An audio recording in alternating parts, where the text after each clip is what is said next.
بسم الله الرحمن الرحيم. يا أيها المزمل قم الليل إلا قليلا نصفه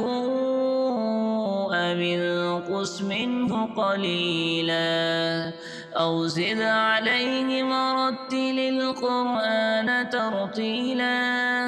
إنا سنلقي عليك قولا ثقيلا إن ناشئة الليل هي أشد وطئا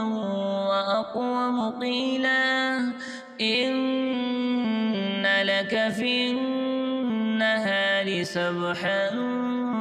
طويلا واذكر اسم ربك وتبتل إليه تبتيلا رب المشرق والمغرب لا إله إلا هو فاتخذه وكيلا واصبر على ما يقولون واهجرهم هجرا جميلا وذرني والمكذبين أولي النعمة ومهلهم قليلا إن لدينا أنكالا وجحيما وطعاما ذا غصة وعذابا أليما يوم ترجف الأرض والجبال وكانت الجبال كثيبا مهيلا إنا أرسلنا إليكم رسولا شاهدا عليكم كما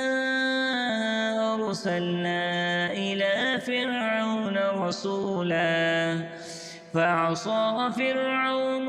الرسول فأخذناه أخذا وبيلا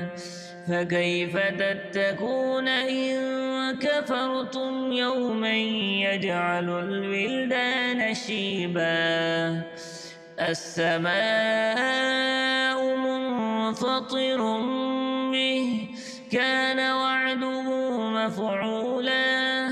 إن هذه تذكرة فمن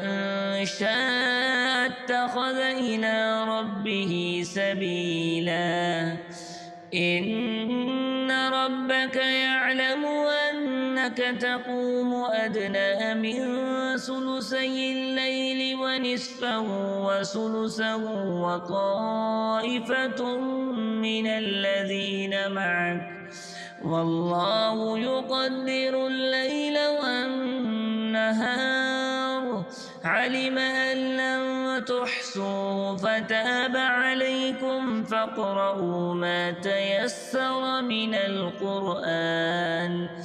علم أن سيكون منكم مرضى وآخرون يضربون في الأرض يبتغون من فضل